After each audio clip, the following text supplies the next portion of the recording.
High everyone, welcome to my channel cooking studio by Ummi. আমি আজকে আপনাদেরকে কিভাবে ঝটপট মালাই চপ মিষ্টি তৈরি করা যায় সেটাই তৈরি করে দেখাবো। ট্রেডিশনালি মালাই চপ মিষ্টিটা একেবারে ছানা তৈরি করে তারপরে তৈরি করা হয়, কিন্তু আমি আজকে আপনাদেরকে ইনস্ট্যান্ট কিভাবে মালাই চপ তৈরি করা যায়, কিন্তু টেস্ট আর ফ্লেভার একেবারে সেই ট্রেডিশনাল মালাই চপের মতোই হবে, সেটাই তৈরি করে দেখাবো। এবার একটা মিক্সিং বোলে আমি হাফ কাপ আর 1/4 কাপ দুটো মিলে গুঁড়া দুধ নিয়ে নিয়েছি। দুধটা অবশ্যই যেন ফুল ক্রিম দুধ থাকে। এর মধ্যে ময়দা নিয়ে নিয়েছি হাফ টেবিল চামচ, বেকিং পাউডার নিচ্ছি হাফ চা চামচ। বেকিং পাউডারের পরিমাণ এই মিষ্টিটা তৈরির ক্ষেত্রে একেবারে বুঝে দিতে হবে। খুব বেশি দিলে কিন্তু মিষ্টিগুলো ফেটে যাবে, আবার অনেক সময় কি হয়, খুব বেশি দেওয়ার কারণে মিষ্টিটা প্রথমে অনেক ফুলে ওঠে কিন্তু ঠান্ডা হওয়ার পরে চুপসে যায়। সো বেকিং পাউডারের পরিমাণ কখনোই বাড়ানো যাবে না, যতটুকু আমি দিয়েছি ততটুকুই দিতে হবে। এলাচের গুঁড়া দিয়ে দিচ্ছি 1/4 চা চামচের মতো। জাস্ট কয়েকটা এলাচ নিয়ে একটু বেটে গুঁড়া করে সেটাকে দিয়ে দিলেই হবে। আমি কোনো এলাচ টালিনি, টালতে হবে না। এবার অন্য একটি বাটিতে আমি যে লিকুইড ইনগ্রিডিয়েন্টসগুলো আছে সেগুলো মিশিয়ে নিব। একটা ডিম আমি ভেঙে নিয়েছি, এর মধ্যে 1 টেবিল চামচ পরিমাণ চিনি দিয়ে দিচ্ছি, ঘি দিয়ে দিচ্ছি হাফ টেবিল চামচ পরিমাণ। এবার এই সব কিছু একটা চামচ দিয়ে ভালোভাবে মিক্স করে নিব।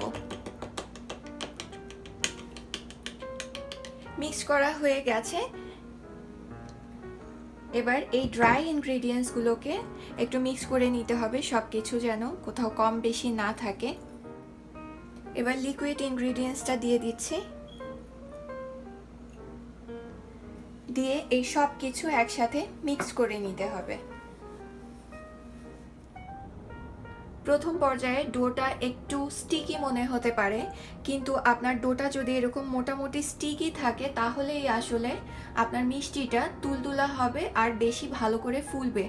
আপনার ডোটা যদি একেবারে আটার কাই যেভাবে করি সেরকম হার্ড থাকে তাহলে কিন্তু মিষ্টি ফুলবে না।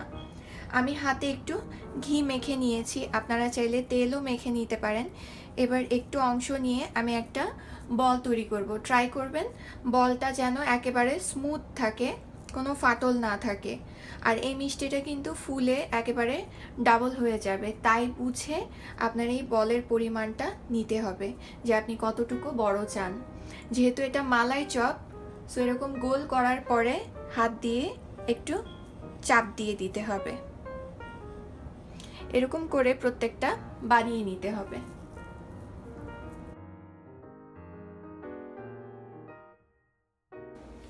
এইদিকে মিষ্টিগুলো বানাতে বানাতে আমি 1 লিটারের মতো দুধ একটা হাঁড়িতে দিয়ে গরম করতে দিব।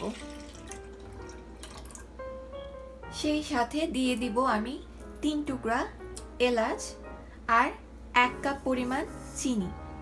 আপনারা চাইলে চিনির পরিমাণ আরেকটু বাড়িয়ে দিতে পারেন অথবা কমিয়েও দিতে পারেন, আপনারা যতটুকু চিনি খেতে পছন্দ করেন তার উপর ডিপেন্ড করে।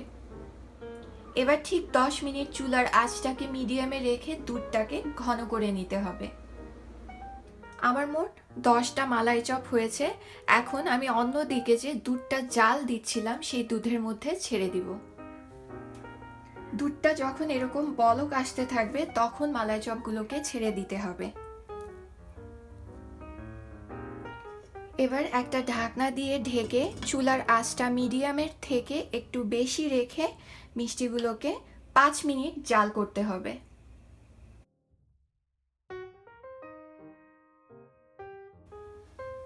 আমার ঢাকনাটায় একটা ছিদ্র ছিল, সেই ছিদ্রটাকে আমি টিস্যু দিয়ে বন্ধ করে দিয়েছি যেন ভেতরের বাতাস বাইরে বা বাইরের বাতাস ভেতরে না ঢুকতে পারে।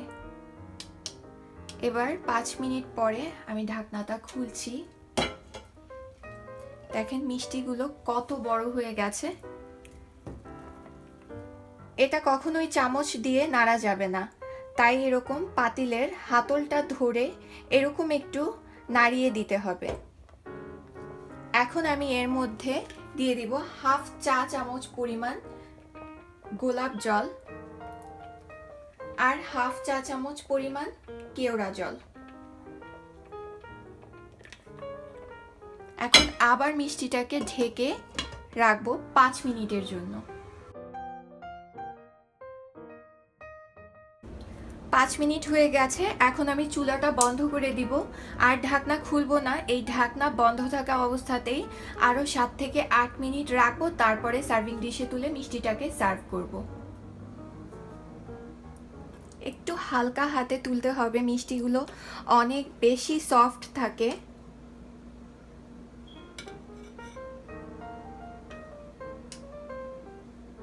এবার মিষ্টিটার উপরে সামান্য একটু বাদাম কুচি ছিটিয়ে দিচ্ছি। আপনাদের যে বাদাম ভালো লাগে খেতে সেটাই ছিটিয়ে দিতে পারেন।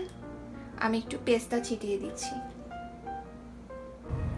দেখে নিলেন কত সহজেই একেবারে সফট মালাই চপ তৈরি করে ফেললাম। বাসায় যদি গেস্ট আসে, গেস্টকে বসিয়ে রেখেও সাথে সাথে মালাই চপ তৈরি করে আপনি সার্ভ করতে পারবেন। এটা ঘরে অবশ্যই ট্রাই করবেন। সবাই ভালো থাকবেন, আমার জন্য দোয়া করবেন। আল্লাহ হাফেজ।